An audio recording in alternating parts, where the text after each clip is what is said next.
and her message titled, How Did Jesus Heal? And if you feel like you want to close your eyes, that would be good. And if not, that would be good too. Abun Dabashmaya, Net Kaddish Shemak, Te Te Malkuta, Nechwe Tsavyana Gaikana, Dabashmaya Af Ba'ara, Havlan Lakma Desun Kanan Yomana, Washbo Klan Halbain Wachtehain, Ikana Daf Kanan Shwakanol Hayabain, Wela Taklan Litnasuna, Ela Patsan Min Bisha, Metol Dalache Malkuta, Wahaila Wateshbukta, La Olam Amin, Amen.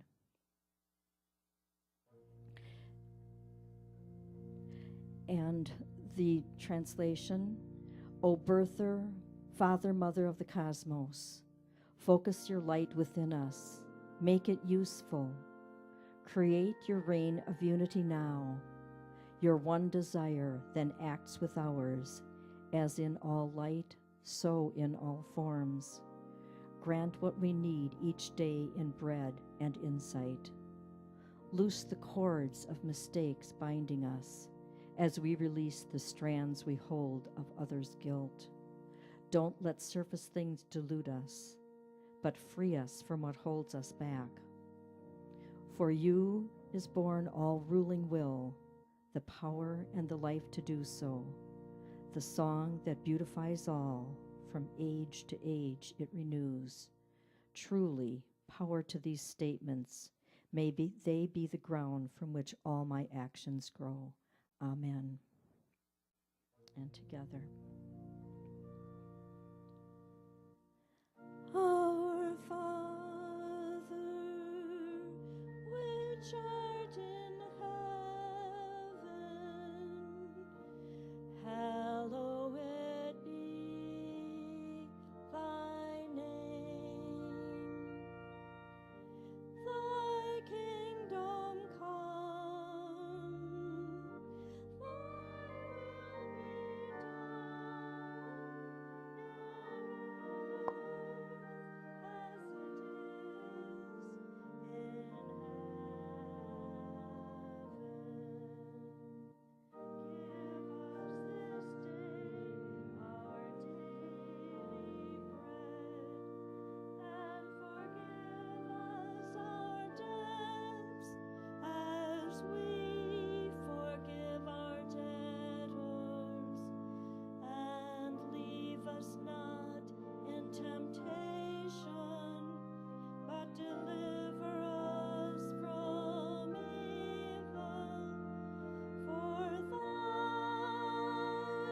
will be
again, and I hope you know how blessed you are with those within this congregation who are no longer seekers but have become finders. It's very clear to me when I come here how many of you have moved beyond wondering into a place of knowing. And it is truly my honor and my joy to be here to experience that. Having said that, I invite us into a time of meditation. Invite you to close your eyes as you will. Just set aside anything that you might be holding on to. That might be in the physical or the intellectual or the emotional. To simply be present here and now.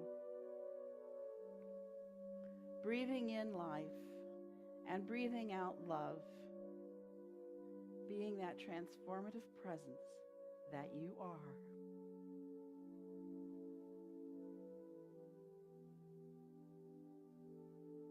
And through the faculty of your imagination, I invite you to travel with me as we fly over this continent and over another continent to find ourselves in a desert place.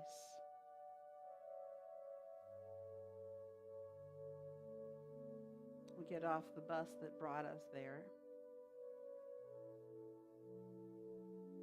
And we begin walking. The sun is hot. The sand is hot. We feel the heat coming through the soles of our footwear. As we walk, we join others. And we all seem to be traveling in the same direction.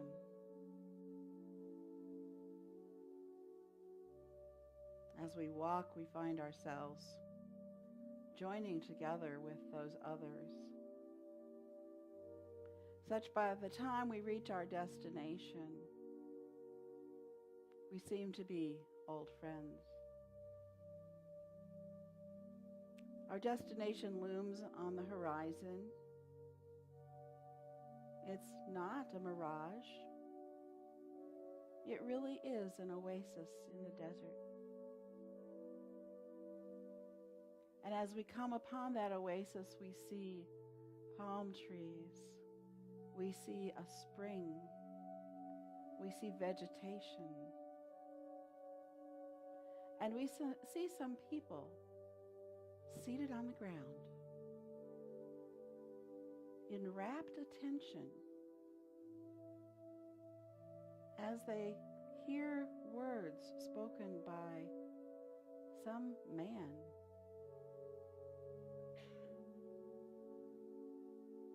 We draw near to hear what's being said and find a place on the ground in the shade. Maybe gather a bit of a drink. And we listen in. And we notice where we are.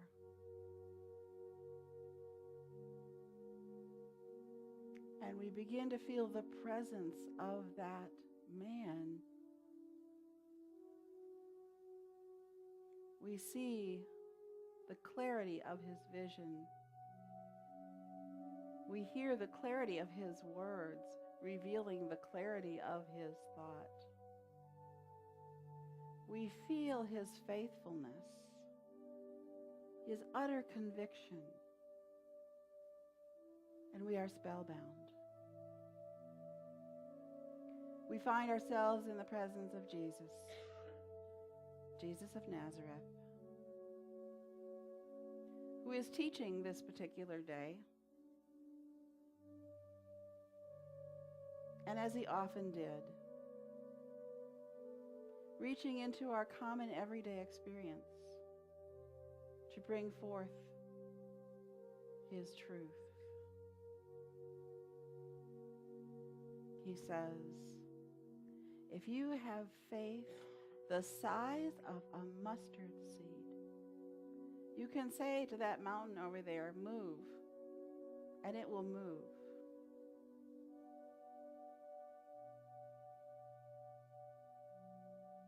we find this, to say the least, arresting.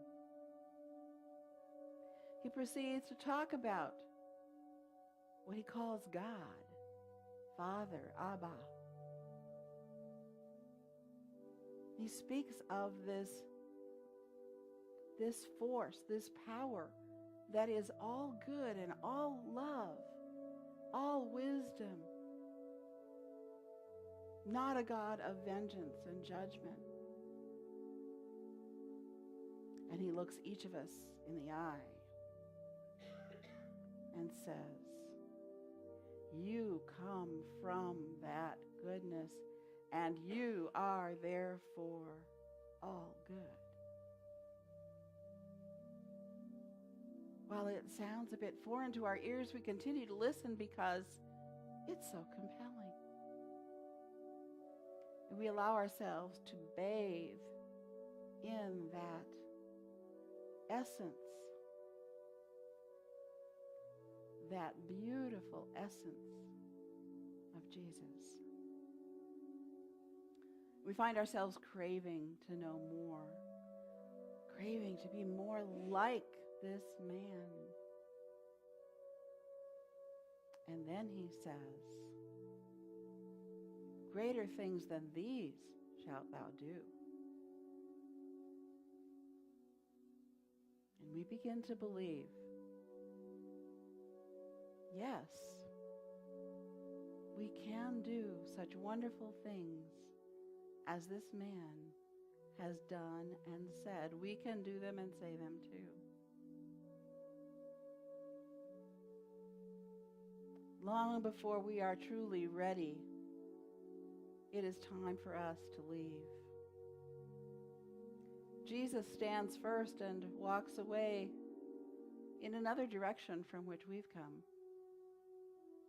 And following him are a few of his closest disciples. And for the rest of us who have made the trek across the sand, it's time to return to our bus. And we do so in silence, speaking without words to one another, enveloped in this experience that we have shared.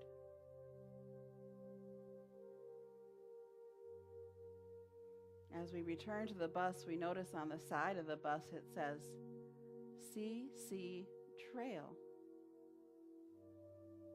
And as we get on the bus, we ask, what does CC Trail mean? And the man we thought was a bus driver turns out to be Jesus. And he says, oh, this is the Christ Consciousness bus. So glad to have you on board.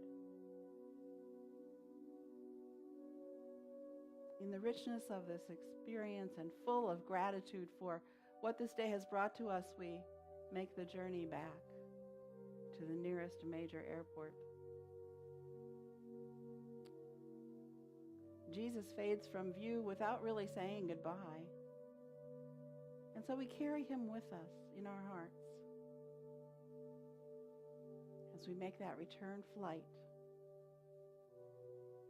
And once again, find ourselves in this sanctuary on a Sunday morning in November with this experience indelibly written in our hearts. We breathe into it, filled with joy, and we exhale love. And in deepest gratitude for this extraordinary experience, we say, thank you, God. Amen.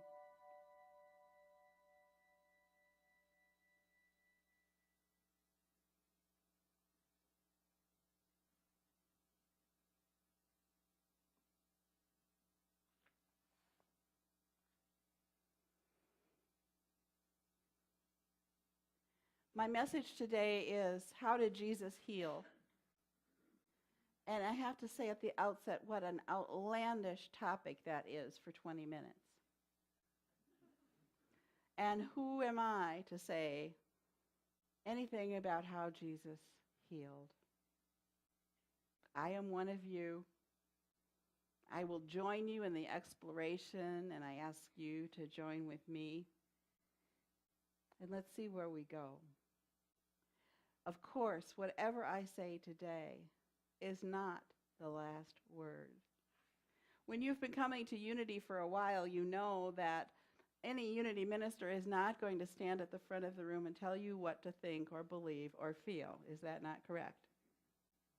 Yes, that's correct. See, I really like the head nodding, and if it's a no, I like that too, because then I know that I am having some impact on you. So bobblehead away. I'm good with that. Okay? I'm drawing upon 3 sources today. One of them is a book by Reverend Jim Gaither, who I was privileged to have as an instructor at the village, at Unity Village. He wrote a book called The Hidden Realm of God, The Historical Jesus and His Healing Philosophy. I also will reference the 5 Gospels. This was, the subtitle is, What Did Jesus Really Say? This book, The 5 Gospels, is the product of the work of the Jesus Seminar. And I know that most of you are probably aware of the Jesus Seminar, a group of scholars who gathered and over a significant period of time, I'm not sure how long, went through the 4 Gospels plus the Gospel of Thomas, which is not in our Bible, and attempted to identify the sayings that they could say with fair certainty were authentically spoken by Jesus. And those words got red letters in their book. And then there were the pink words where they were pretty sure they might have been said by Jesus. And then there are gray words and black words which they have determined were not really said by Jesus. I did not see the book, the 5 Gospels, in your collection here, but it is available should you decide that you want to invest or borrow that book, the 5 Gospels. Very, very informative. And then I'm also perhaps going to touch on the work of Dr. Norman Doidge, who wrote the book called The Brain's Way of Healing. This is coming at it from a medical, neurological standpoint, attempting to understand better how healing happens and understanding better how our mental and emotional focus can affect healing. This is part, I actually did, I think, 8 or 9 weeks on the topic of healing, and now I'm going to do it in 20 minutes. So you know I'm leaving out quite a lot, and I hope it will still scan for you with that caveat. I have wondered about how Jesus healed. I have read about it since childhood, you know. Yes, Jesus could heal. What exactly was he doing? And how can we think about it in light of what we know today, or what we think we know? Because we're always in the process of discovering what we think we know and then finding out what part of that is true and then moving on. It's part of our evolution. Is it not? Bobblehead. Very good. Thank you. So how did he heal, and how can we think about that in contemporary terms? I believe that the most important aspect of Jesus' teachings was his consciousness. His consciousness was conditioned by all the study he had done and by his prayer and meditation practice. In other words, I think Jesus was prayed up all the time. He lived and moved and breathed his oneness with the divine. It wasn't a Sunday thing or a Wednesday night thing. It was all the time, everywhere, with everybody. Wherever Jesus went, he brought this with him. And perhaps you picked up a bit of it in the meditation, this presence that was so profoundly pure and compelling, without doubt. without doubt. If Jesus said to me, "You are healed," I'd take that on faith. Would anybody else be willing to, if Jesus walked in here and said, "You're healed," would you be willing to do that? Yeah. You might need a label that said, "I am Jesus," so that you wouldn't think it was just Joe Schmo who wandered in here. If a woman walked in and said, "You're healed," and had a name tag that said, "I am Jesus," would that be okay too? Would you accept that? Yeah. Jesus had the capacity to create that same consciousness in the people that he healed. And in most of the stories, people came to him, so they already knew that there was something good for them in their interaction with this man.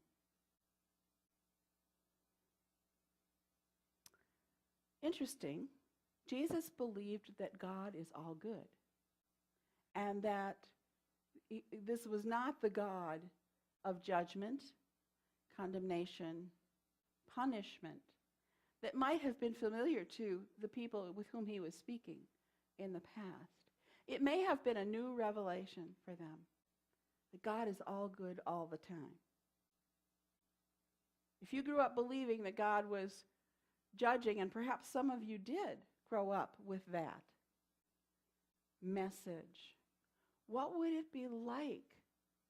What was it like to hear a message that says God is all loving, all good, and besides that, everywhere present, compassionate, on your side? Of course, there's really no side, but you take my meaning. And then Jesus said, "And you are good too. You emanate from this divine presence.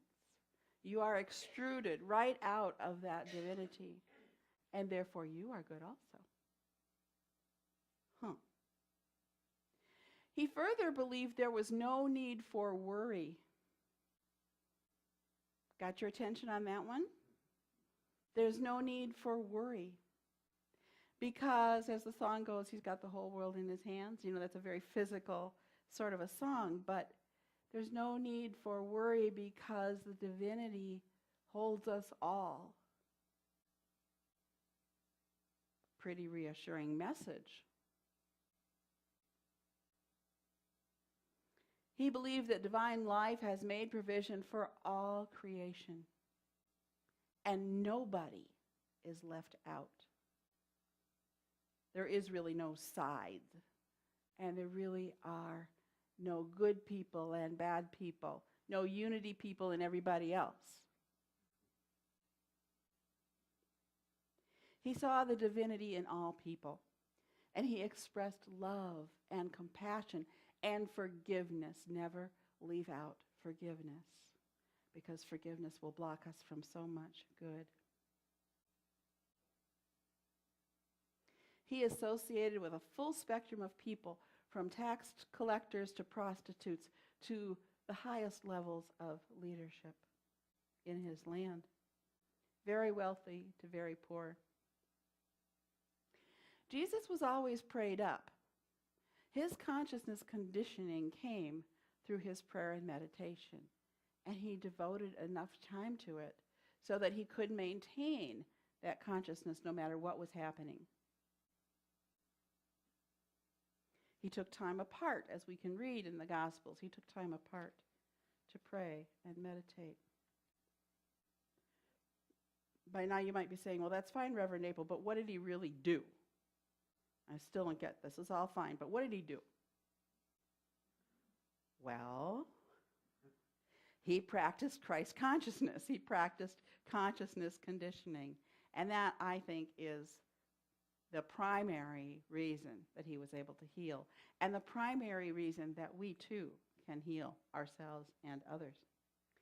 Here's a healing from the book of Mark, chapter 8, verses 22 to 25. They came to Bethsaida. This is Jesus and his disciples. They came to Bethsaida.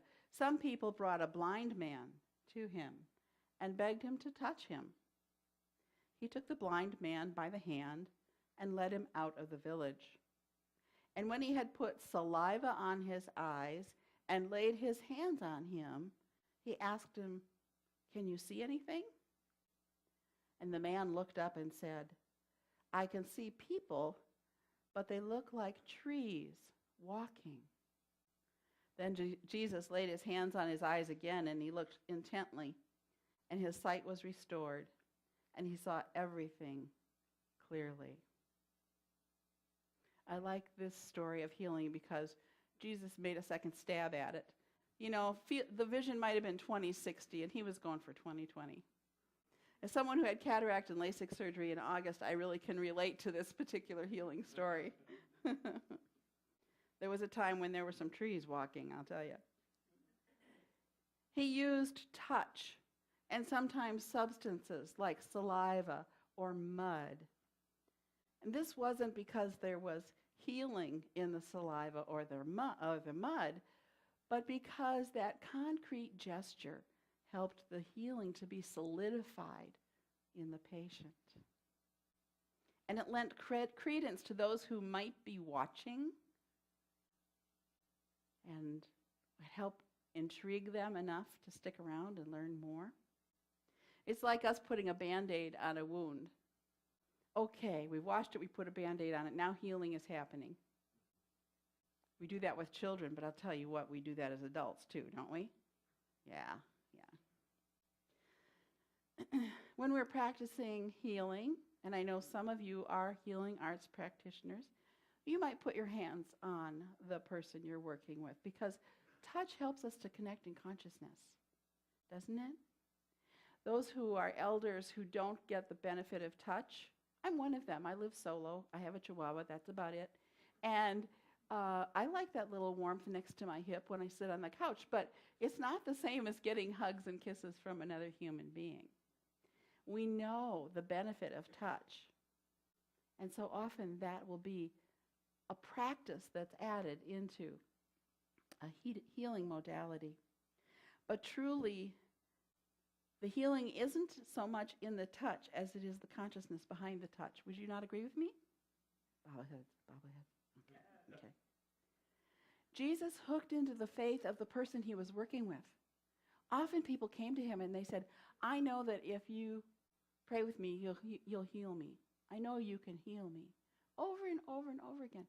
So Jesus could use that. He could hook into it, and he could say, "By your faith you are healed." Recognizing the Christ consciousness that we call it now, the conditioned consciousness that was standing before him.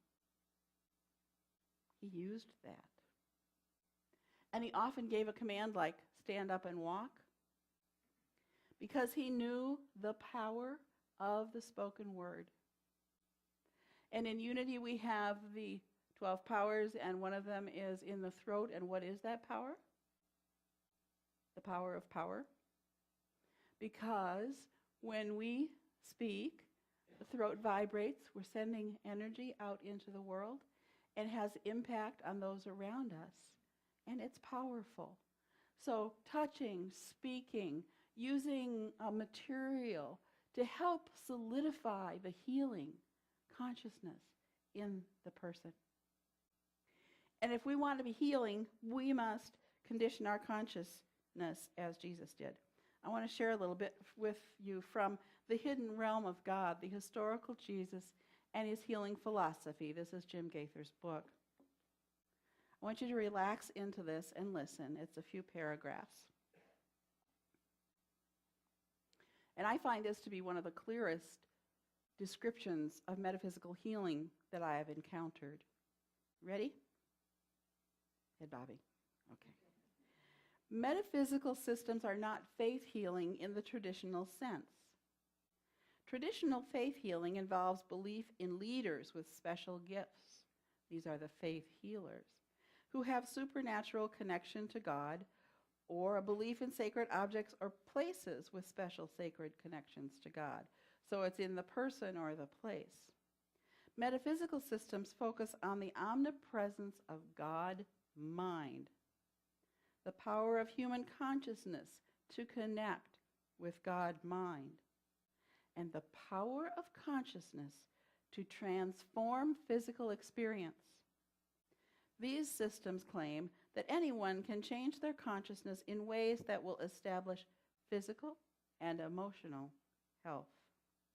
The metaphysical systems focus on divine laws rather than divine gifts or divine intervention. While sometimes using the word miracle in reference to their work, metaphysical healers explain miracles as the effects of working with divine law. Faith healing emphasizes that God is a person, or three persons according to traditional Christian doctrine, who hears and responds to our prayers and faith in the mysterious ways or whims of a divine superperson.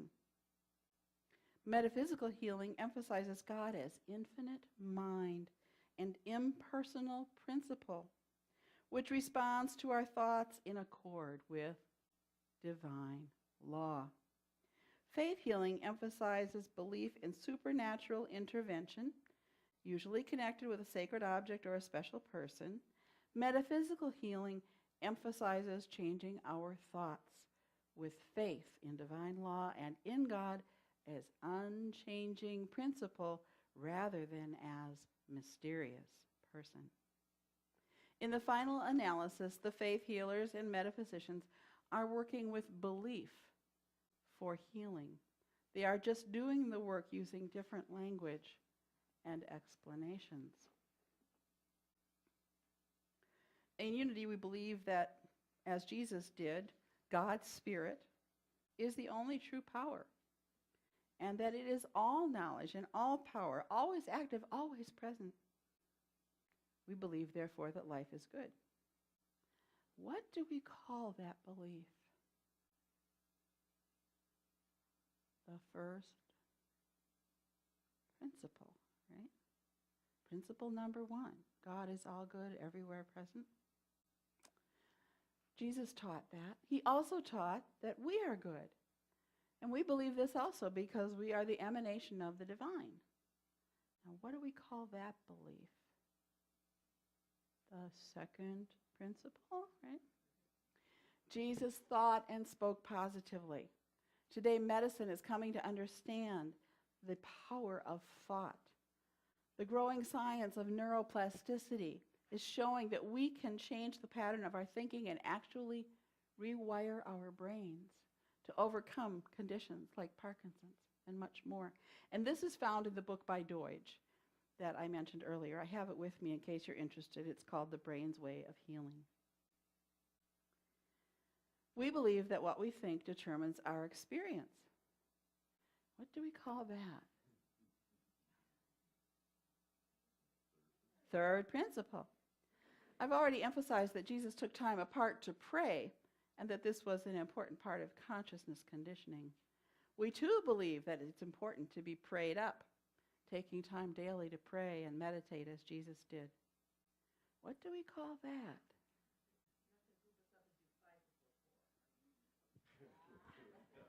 I would get confused. That's the fourth principle. Jesus put his faith into action, loving, healing, having compassion for all those he encountered. We say it isn't enough to practice principles 1 through 4. We must carry them into action. What do we call that? There's only one left. Jules is holding up 5 fingers back there. Unity is a metaphysical way of life. It fits the model that Jim Gaither puts forward. Are we living up to it? I'm not. I'll be honest with you. I could do so much more than I'm doing. I'm aware, yeah. Do I practice all the time? No. Would I like to practice more? Yes. I'm not asking to be perfect at it, but I'd like to be able to put more into practice. Because as we practice it more, we enrich our own lives and those of everyone around us, right? It's not a Sunday-only experience. So I have one more question here. Is spiritual healing better than Western medicine? in my view, is that they are complementary. There are many modalities available to us, and many of them are practiced by some of your membership. Whether we use medicine, prayer, or other modalities, they can all work together. But when we use prayer, we are strengthening that prayer muscle. We are strengthening our consciousness so that when we encounter the next challenge, we have raised our level of consciousness that much higher. And so whatever modality we seek, I suggest that we also pray and meditate. Reverend Gaither did some research in which subjects listened to sayings. You know, I told you at the beginning that there are sayings that the Jesus Seminar says they're pretty sure they're authentic Jesus sayings. So he had some subjects listen to that, and he also had some subjects listen to the sayings that are thought to be possibly words of Jesus.